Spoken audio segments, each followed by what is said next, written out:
We're going to get straight into the first quarter. We're going audience questions. This one's from Vlicious17 on Instagram. How do I control the tempo when closing games with the lead? Anybody got any tips? I would offer some caution in that you got to be careful that the team doesn't get into a mindset of where they're playing not to lose versus playing to win.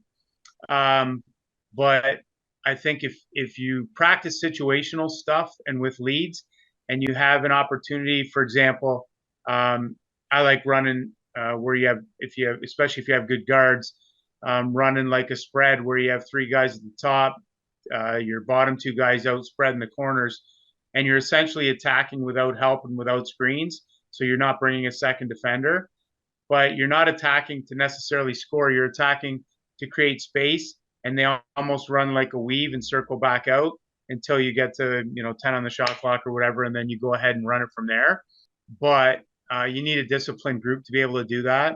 If you really want to look at somebody, Duke's always done a fantastic job of that, where they'll play at a certain pace the whole game. But if they've got a 7 to 12 point lead or more in the last 3 or 4 minutes, every possession they take the clock right down, and they do a really good job of it. But I'm 100% certain they practice that a lot because their guys are very disciplined.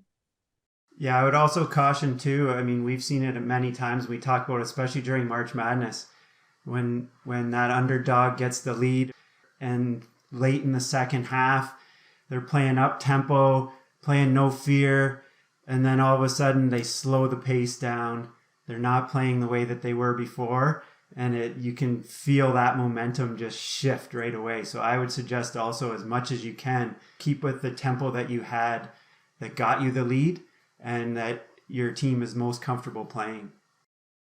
I feel the exact same way. Just play the way that got you there. There's no need to change your style of play just because you've got an 8-point lead and there's 4 minutes left. As soon as you start to change the way you play, your guys might not be comfortable. They get a little tighter. One mistake leads to a basket, and all of a sudden, the lead's down to 6, 4, 2, and it's because you just completely changed the way you were playing. Do you want to be featured on a future episode? Leave a comment to have your question answered, or just to keep the conversation going. To get the full episode of Game Time, lots more tips, and a great sideline play, tap here.